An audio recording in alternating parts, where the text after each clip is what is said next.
This week, Elon Musk may have turned on Trump over spending as House Republicans pass a bill that adds $2.7 trillion to the deficit, while a few in the Senate pretend to be fiscal hawks. The Trump administration also paused all new student visa interviews as it prepares to ramp up social media surveillance and proposes pulling billions in funding from elite universities like Harvard. And despite record-breaking Russian attacks on Ukraine, Trump has criticized Putin in public while still, as of this recording, refused to impose new sanctions or offer any meaningful additional support to Ukraine. And in quick hits, we'll talk about Trump extending his EU tariff pause, issuing more questionable pardons, including to a guy who literally was selling badges in Virginia. And we'll talk about some record increases in student loan defaults and some really strange policy out of the city of San Francisco. Welcome back to the podcast for the 54% of Americans who regularly vote for progress in every election and want to convince their friends and family members to join our majority. This is Majority 54, and today it's Memorial Week, and Jason is out, so I'm going solo. And where I want to start today, it was Elon Musk, who I think turned some heads with this interview. So, I was disappointed to see the massive spending bill, frankly, which increases the budget deficit, not just decrease it, and undermines the work that the Doge team is doing. I actually thought that when this big, beautiful bill came along. I mean, everything he's done on Doge gets wiped out in the first year. I think a bill can be big or it can be beautiful, but I don't know if it can be both. My personal opinion. And so the bill he's talking about would add $2.7 trillion to the federal budget deficit by 2034. And as a reminder, Musk recently, just in the past few weeks, indicated that he may be done, at least for now, supporting Republicans. Let's go to this clip. I think in terms of political spending, I'm going to do a lot less in the future. And why is that? I think I've done enough.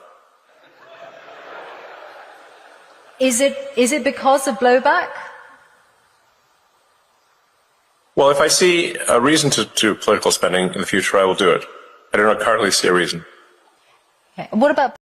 I find it interesting that he didn't say, no, it's not because of blowback. And obviously he's facing a lot of pressure at his main company, Tesla, which, depending on what week you check it, the stock is either up or down week over week, but it certainly has dipped relative to the post-election highs, and numbers coming out of either blue states or countries that don't like Trump, which is the majority of the world at this point.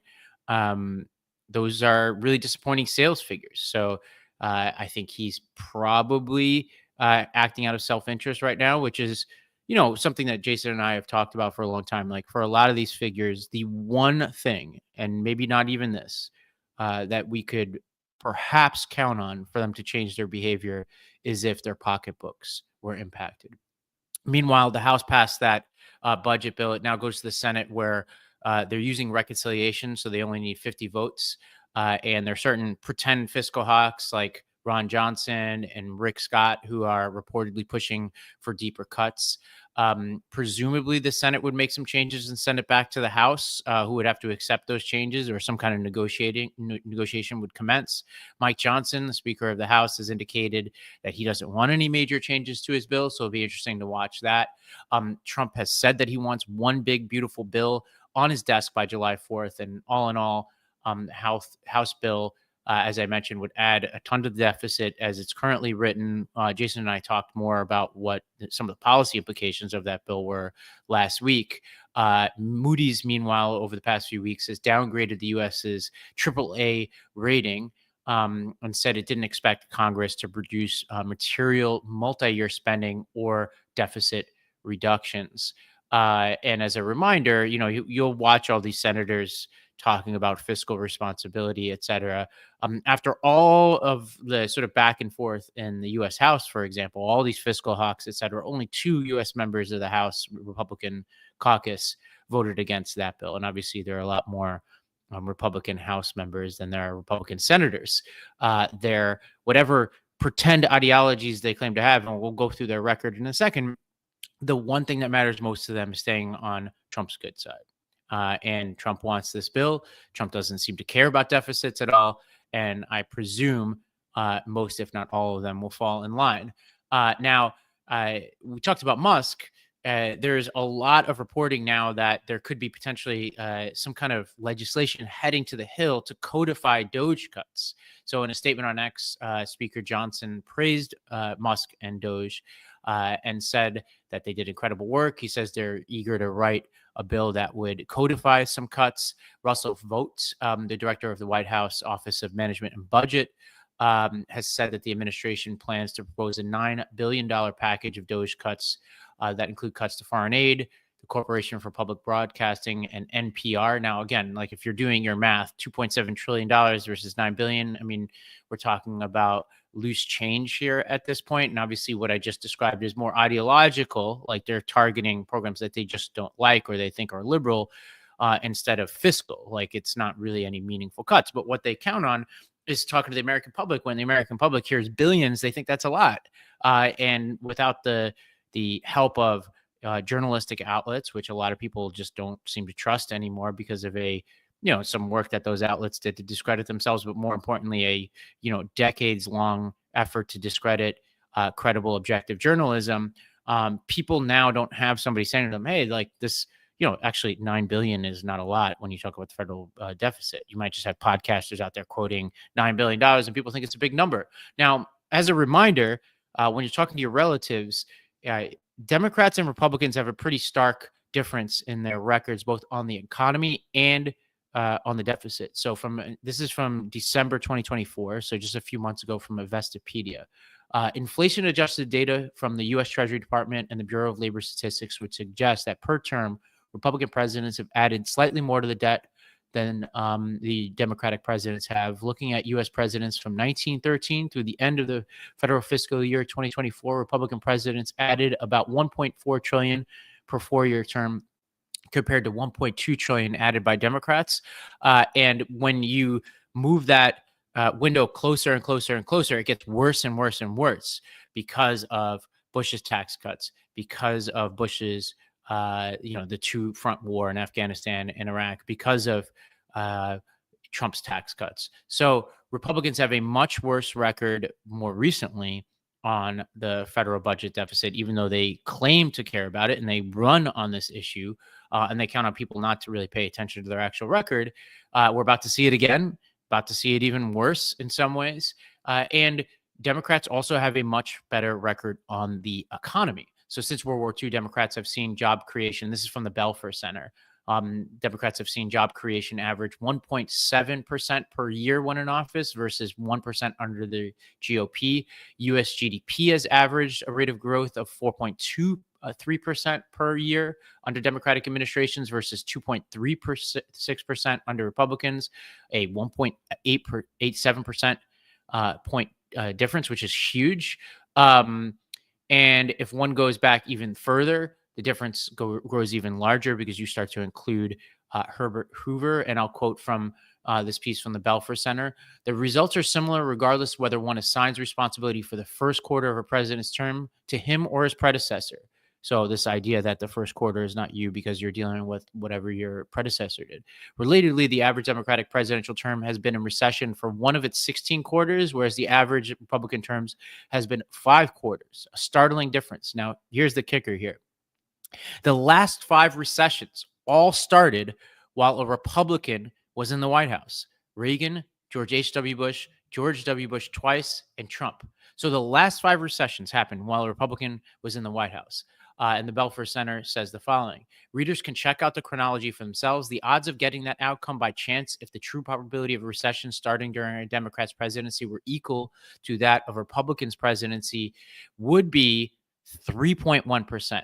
Very unlikely. So it's very unlikely that this is not chance, that this is not something that the Republicans are actually doing because of something specific to their ideology and their economic policies. The Belfer Center, the same you'd get the same odds of getting heads on 5 of 5 consecutive coin flips. So translation, Republican fiscal policy is BS, right? Everything that they say, their political messaging about being deficit hawks is nonsense. The entire ruse of Doge, and even the way that they're talking about Harvard, which we'll talk in a second about, this is about the taxpayers and dollars and cents, is BS. Because by and large, every Republican administration actually adds more to the deficit, which means that future generations are going to have to spend more and more money to pay for what we are doing right now.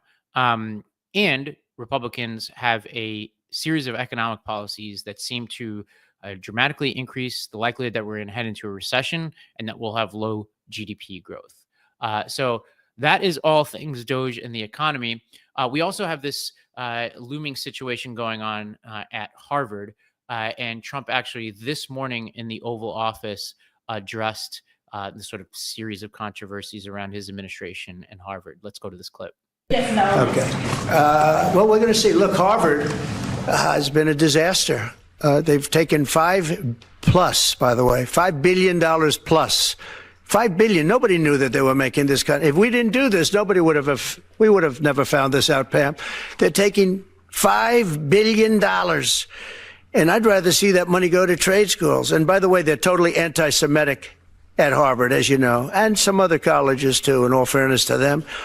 And it's been exposed, very exposed. And I think they're dealing very badly. Every time they fight, they lose another $250 million. Yesterday, we found another $100 million. And they have, they have a fund, an endowment, $52 billion. All right? They get a lot of that from the United States.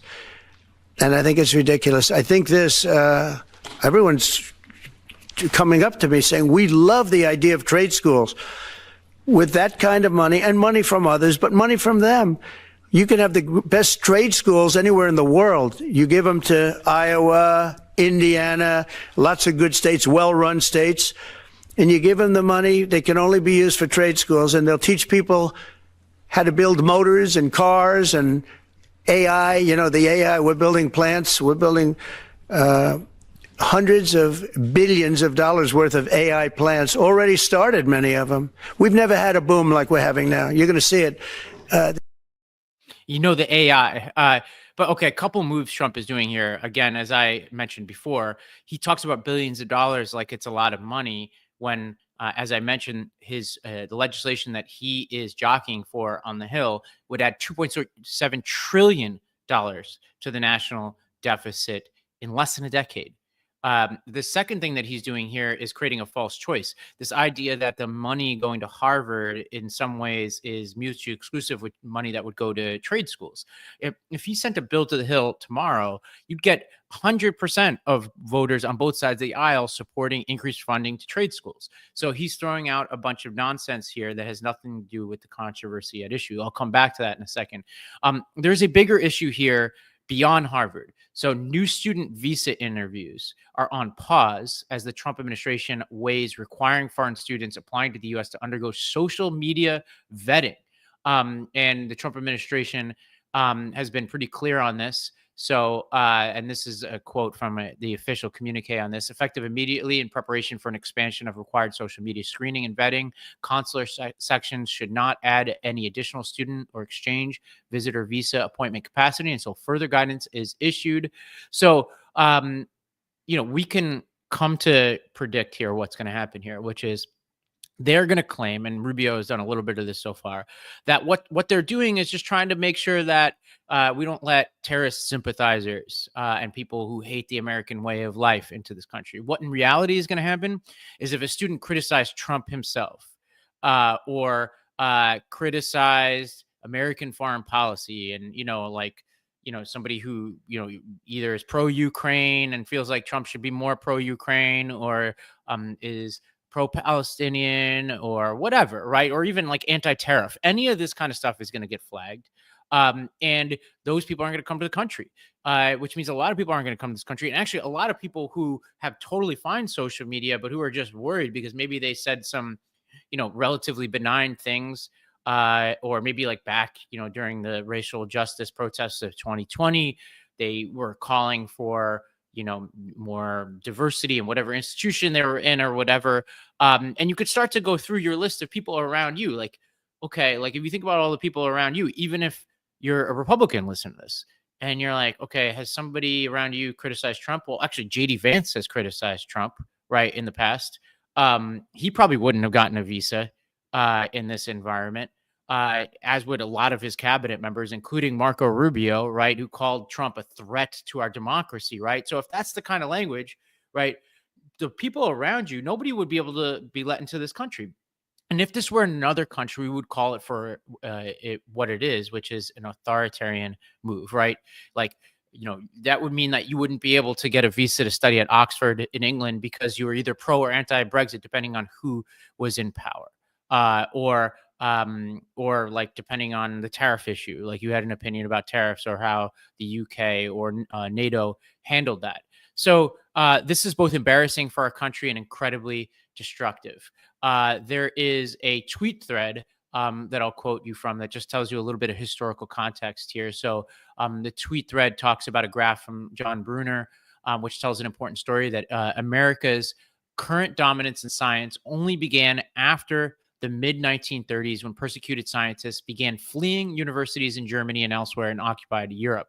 And the writer here notes that there was a lack of German Nobel Prizes in physics between 1933 and the 1950s, particularly because Hitler obviously persecuted Jews, and it was just not a safe place for people. Nobody was going to Germany at that period of time, right? They made it inhospitable. So a country that was dominating science before World War II and before the actions against the Jews and the Holocaust really struggled. Right now, is this a Holocaust? No. But what they're saying is when you restrict the amount of people who come to your country to pursue science, like the sort of high skilled people, as we talked about, then you produce less excellent science. It's pretty straightforward. And like one could say, okay, the Holocaust is the Holocaust. But he also looks at, a less extreme example, which is British Nobel Prizes awarded after 1979. This is after Margaret Thatcher slashed funding for basic research because it was not considered to be a value to industry. And their prizes, Nobel Prizes, and other scientific advancements also dramatically decreased. So this is where we are. Trump also this morning announced that he wants to push Harvard to have a cap of 15% instead of 31% foreign students. Currently, Harvard is at 27% foreign students, and that is an interesting battle. And I think like one thing you should do in listening to all this stuff is separate out, because this is what I do, like separate out what you think is an independently valid point from what Trump is trying to do to leverage scientific funding and ideological attacks on Harvard. Meaning, one could convince me that Harvard should take more domestic students or expand its enrollment, like some of these schools are considering doing in response to fiscal pressures, et cetera. But you could also believe that the way the Trump administration is going about this is wrong and blanketly cutting all scientific funding in the middle of studies. And trying to dictate speech policy to an independent university, that's wrong. While also saying, yeah, these universities have independent reasons to reform. You could also have issues with the endowments, as I do and have had, while also feeling that the Trump administration's actions here are wrong. Now, how are these universities responding? Harvard increased its debt 16% and MIT 18% since April. A lot of universities are doing this. A lot of them are considering selling stakes in private equity holdings, and I would keep an eye on that as a potential risk factor for a recession, because there's a lot of money in private markets in this country, and private equity in particular, that's illiquid. And if you have a flood of sales of private equity holdings, it could drive down the valuation of holdings of private equity, especially if it's coinciding with other recession risk factors. And this is a particularly opaque area of the economy. It kind of, when you think about credit default swaps and some of these things in the past that have led to recessions, it's this kind of stuff that's a little opaque but far-reaching and where even the people who are holding these things have certain blind spots. In the case of private equity, people are holding them and don't have a strong sense about how profitable companies are or what the valuations are because they're not liquid, transparent, open markets. So it's something to keep an eye on. Another thing to keep an eye on here is that even conservative universities like Catholic University are reportedly gearing up for bond sales because they're citing the uncertainty too. And, Catholic University, for example, has a heavy research focus. So this uncertainty is affecting a lot of universities. And so it is a mess, as is a lot of things that this administration is pursuing here. And these universities have a lot of room to grow. I've done a lot of shows on Lost Debate about Harvard in particular and some of the really problematic policies and practices they have. But I don't think this is a very helpful way of going about it. When we come back, we're going to talk about Trump and Putin. We're going to talk all about a series of issues, what we're calling the rundown now, including tariffs. We're going to talk about some pardons. We're going to talk about young Americans and student loans and some really risky data there. We'll even talk about the San Francisco School Board, all when we come back. How much time, money, and energy have you spent on health, wellness, and beauty products to look and feel younger and healthier? I'm so excited to share with you guys C15 from Fatty 15, the first emerging essential fatty acid to be discovered in more than 90 years. It's an incredible scientific breakthrough to support your long-term health and wellness, and you guessed it, healthy aging. Fatty 15 co-founder Dr. Stephanie Venn Watson discovered the benefits of C15 while working with the U.S. Navy to continually improve the health and welfare of aging dolphins. Based on over 100 studies, we know that C15 strengthens our cells and is a key healthy aging nutrient which helps to slow biological aging at the cellular level. In fact, when our cells don't have enough C15, they become fragile and age faster. And when our cells age, our bodies age too. Fatty 15 is a science-backed, award-winning, patented, 100% pure C15 supplement. It's vegan friendly, free of flavors, allergens, or preservatives. Fatty 15 has 3 times more cellular benefits than omega-3 or fish oil. I love taking Fatty 15 and I see the benefits every day. Best of all, Fatty 15 comes in a gorgeous, reusable glass and bamboo jar, and refills are shipped right to your door. Fatty 15 is on a mission to optimize your C15 levels to help support your long-term health and wellness, especially as you age. You can get additional 15% off their 90-day subscription starter kit by going to fatty15.com/majority. That's fatty15.com/majority and using the code majority at checkout. If you've ever searched for your name or address in Google, it's shocking to find how many results have your personal information, and it's not by chance. Data brokers and people search sites collect your personal information, your name, address, phone number, financial info, income, and hundreds of other records. They sell and share it publicly without your consent.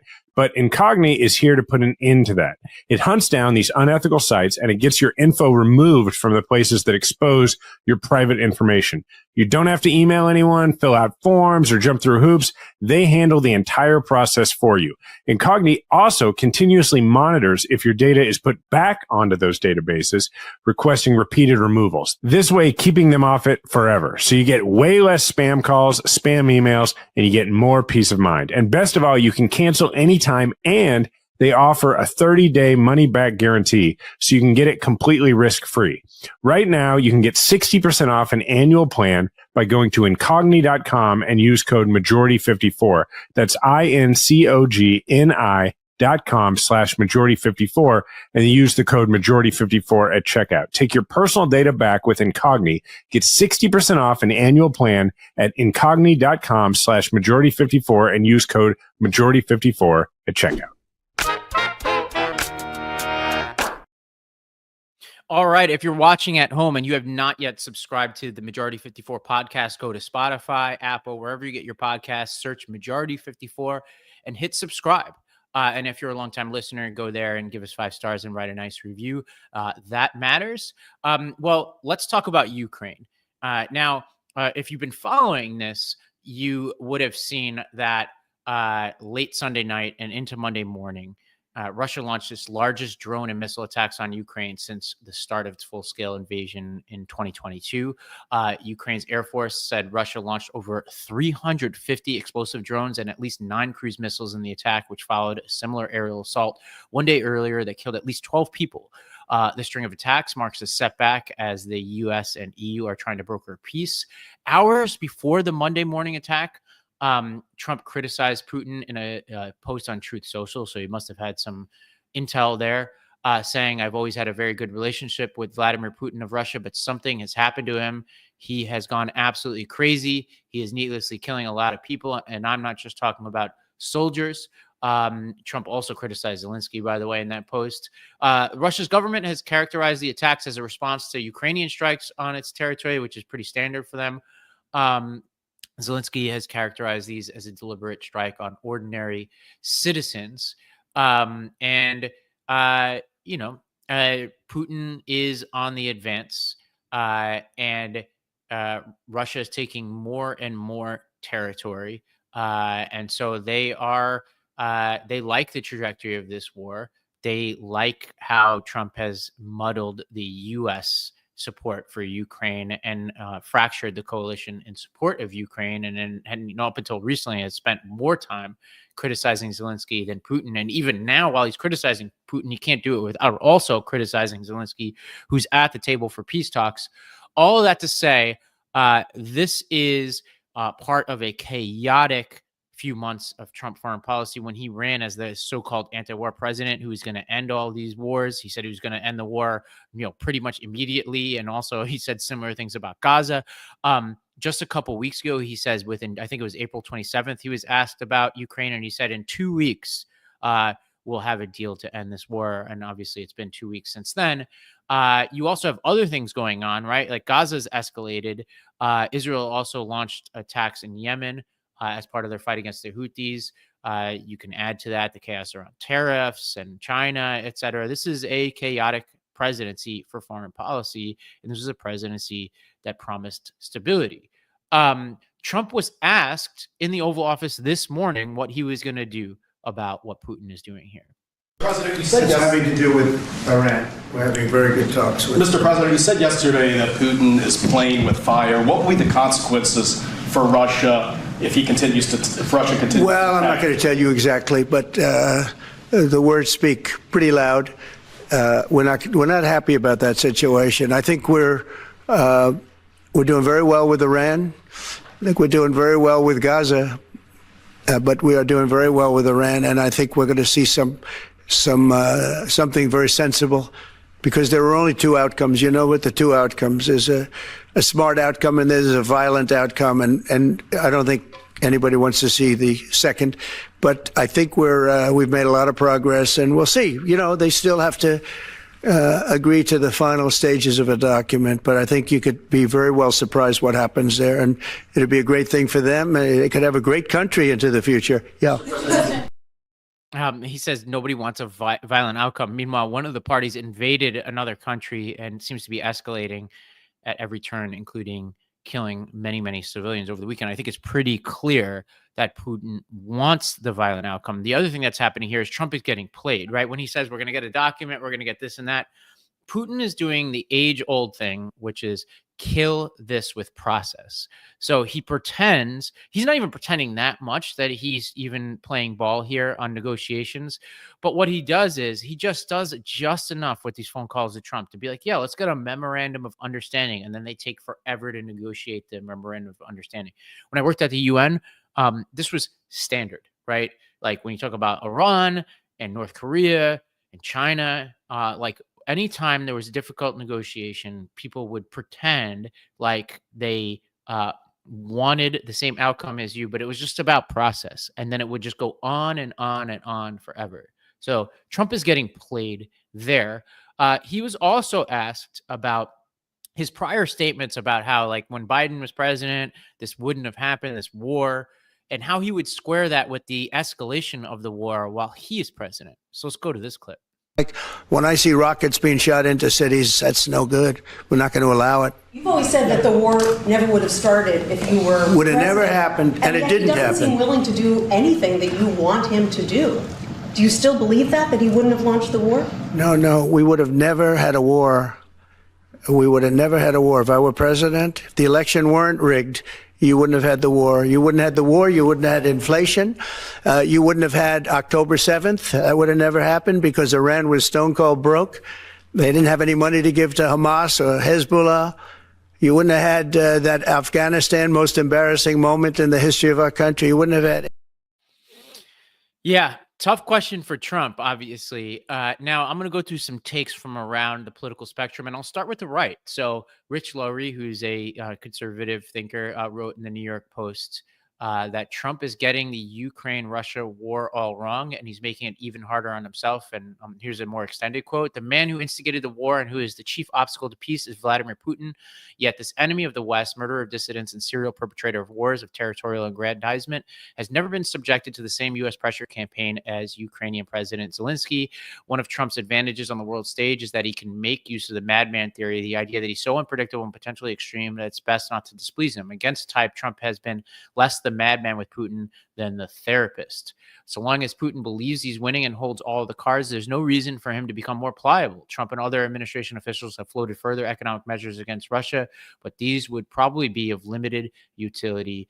If Ukraine isn't going to buckle and the United States isn't going to abandon her, the Russians might reach a point of exhaustion. Short of that, Putin has every reason to think he can persevere when the world's superpower is inclined to blame the victim of this unprovoked aggression. That is a right-wing response to this in the New York Post. In the New York Times, David Sanger wrote that Mr. Trump's rare criticism of Putin came after a weekend of the largest bombardment of Ukrainian cities over the past 3 years, mostly aimed at civilian targets. But Mr. Trump has never linked the attacks with his own decision, reaffirmed last week, to refuse to join the Europeans in new financial sanctions on Russia or to offer new arms and help to the Ukrainians. The result is a strategic void in which Mr. Trump complains about Russia's continued killing, but so far has been unwilling to make Mr. Putin pay even a modest price. The pattern is familiar. Mr. Trump signals he's pulling back from a conflict he often describes as Europe's war, then expresses shock that Mr. Putin responds with a familiar list of demands that amount to a Ukrainian surrender. Mr. Trump episodically insists he's absolutely considering sanctions, including on Sunday. Missing from Mr. Trump's zigzags is any explanation for why he has been unable to use his relationship with Mr. Putin to persuade him to halt the violence, even for a 30-day ceasefire. He is getting played, okay? Trump is getting played. And in Ukraine, people have noticed this. And I think one of the most interesting pieces and strands of reporting that I'm seeing both from Ukrainian outlets and from outlets like the Wall Street Journal, which had a long piece today on this, is that part of what's going on is that Russia wants territory. But another part of this is that Russia's economic and political life has been transformed by this war, where the drumbeat of the media has given people a certain focus and has been convenient for Putin, paradoxically in some ways. But also there's a war economy, right? There's rapid military industrialization going on in this country. And that is now an integral part of the economy. And there's some speculation both within Ukraine. There's a great piece in The Independent from Andreas Umland. And there was a great piece also in the Wall Street Journal about this, where there's just a ton of planned economy activity here around the war that Putin doesn't seem in any rush to slow down. He would have to replace that economic activity. And this is going to sound crass, but we're talking about Putin here. In a world where he's not losing so many men either because they're conscripted in the military or dying in this war, those are men who will come back home to an economy that has even fewer jobs because the factories are closing that are supporting the military industrial complex. So you have more employment age men out of work. That is a huge risk to a president, right? And I want to point you back to the Oval Office blow up between Zelensky and Vance. Remember this like a few months ago, right? This sort of appalling Oval Office meeting. Zelensky said the following. He said, as a new president in 2019, I signed with him a ceasefire deal alongside Macron and Merkel. All of them told me that he will never go. We also signed a gas contract with him, but after all of that, he broke the ceasefire. He killed our people and didn't exchange prisoners. We signed the exchange of prisoners, but he didn't do it. What kind of diplomacy, JD, are you speaking about? What do you mean? Right. So that's what he said. And then Vance responded, I'm talking about the kind of diplomacy is going to stop your country from getting destroyed. Uh, and then he called Zelensky disrespectful for his response.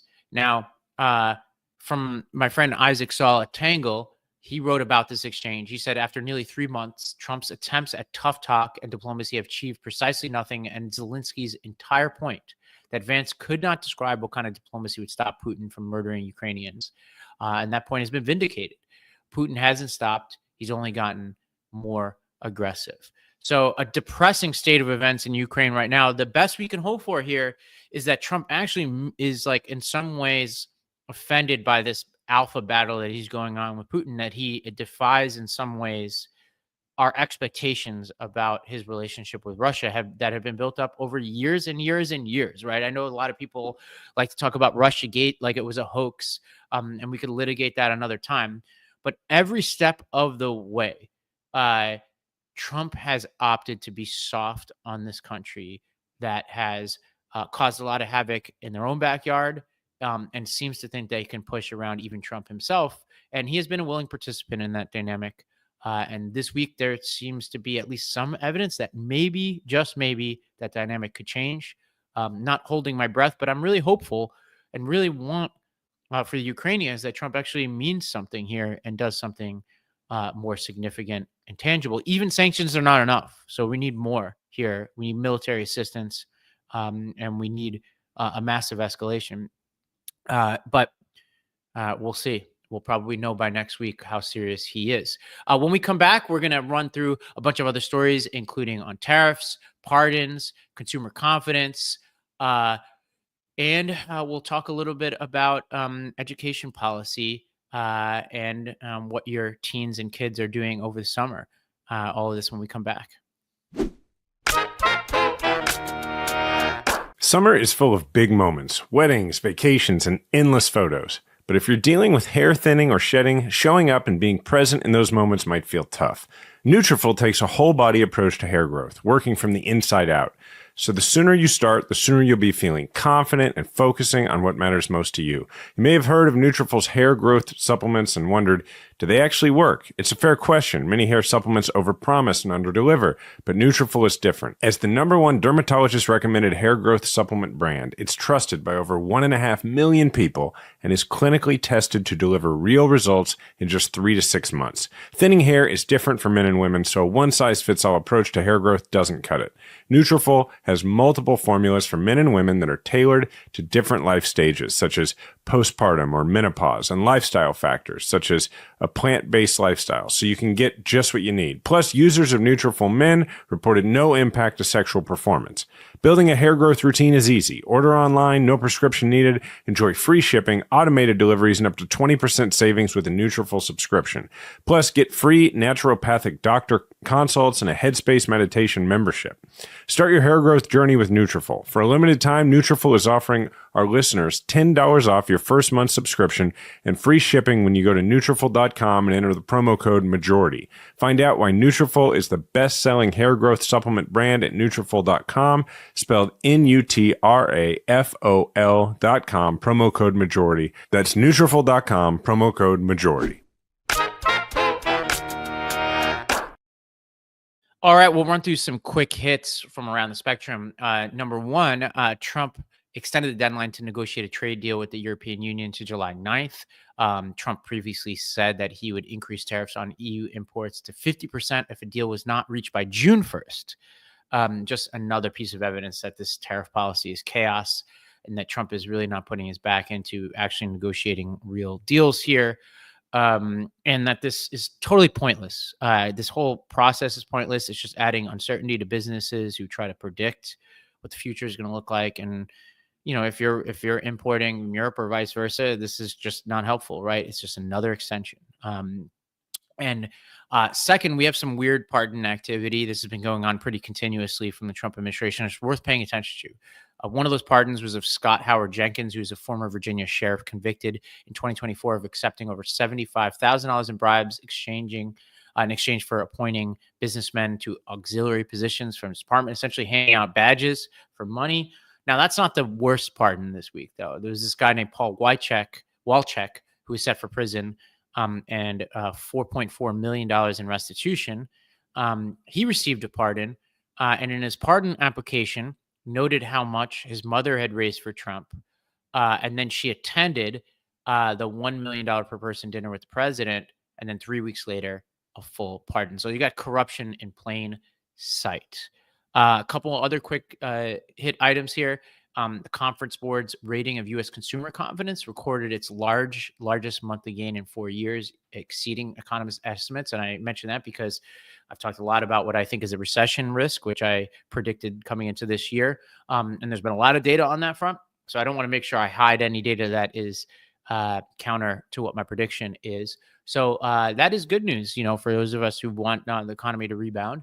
Now, the perceptions of the economy are strangely political, and not strangely, you probably come to expect this at this point, but YouGov just released a poll that showed the percent of Americans who expect their household finances to be better in a year.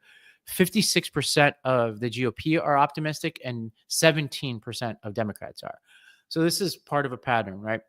Whenever the presidency switches parties, the people of the outgoing party automatically get pessimistic about the future of the economy and vice versa. So this is a dynamic that we should keep an eye on. There's also some reporting that in the first 3 months of 2025, 2.2 million Americans who have missed payments on their student loans and had their credit scores drop by more than 100 points.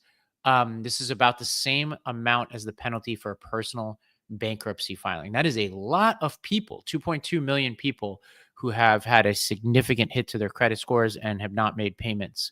That's really bad for people's future ability to do things like purchase homes, etc. Terrible. Derek Thompson tweeted about the new San Francisco school board plan, which would do the following: eliminate homework and weekly tests from counting towards your semester grade, allow students to take the final exam multiple times, convert all B grades into A's and all F's into C's. Thompson said it's hard to see the difference between this policy and what you'd get if a bunch of 10-year-olds locked the teachers in a closet and rewrote the rules.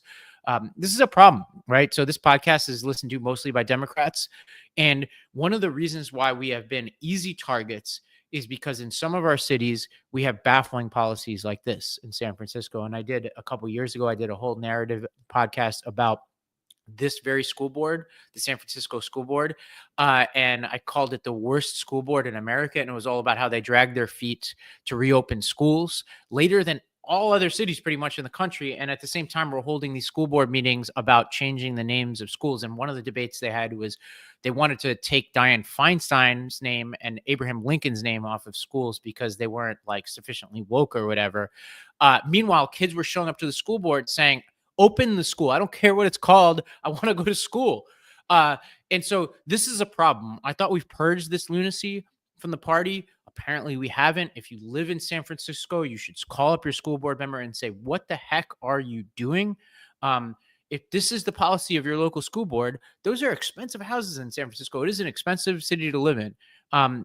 You should ask more from your public servants, right? We need to raise the expectations of our kids. And what I just outlined is just the equivalent of having no standards, no expectations of kids, not expecting that they can do great things, no academic rigor. And this is a school board that in many other ways has shown that it's distracted and is more performative than it is focused on the interests of kids and getting them into great careers and in college and ready for life. So that's a problem. Speaking of kids, the last quick hit here is a lot of your kids are now home for the summer. The Journal for Economic Behavior and Organization released a study that has some alarming data, which is that 70% of teens' extra time that they gain over the summer break is spent on screens. Now, if you're listening to this, you're probably of my generation or older, which is millennial or older. And, you would, get off from school for the summer and you get on your bike and you go hang out with your friends. Whatever you can do to untether your kids from those phones, we should absolutely do it. I know we're all in agreement on this, and I know it's a tough fight out there. I've seen it. I was a school principal, and I see it with my friends' kids right now. It is tough, but it is absolutely essential for the well-being of your kids is to, find a way to get them off those phones. And if for those of you who have means, you can send them to a camp that doesn't allow phones, even if it's a day camp, or You can come up with norms amongst parents in your neighborhood to try to enforce something, but I think it's absolutely essential to create, a semblance of, a fulfilled, happy, focused childhood. And, you let your kids kind of live in the boredom a little bit, like Jason and I were talking about last week. And, Jason talked about this when he was sharing his one for us last week, right? So with that, we are done today. If you haven't subscribed to Majority 54, again, go to Apple, Spotify, wherever you get your podcasts. We also have our sports podcast called The Game Within on the Valor Media Network that streams live at 2:30 p.m. Central Time on Mondays, and the audio drops Monday evenings. You can subscribe to that, The Game Within, wherever you get your podcasts. And I want to thank the Meidas Mighty and everybody at the MeidasTouch Network. Remember, we have a platform. Make sure to use yours today.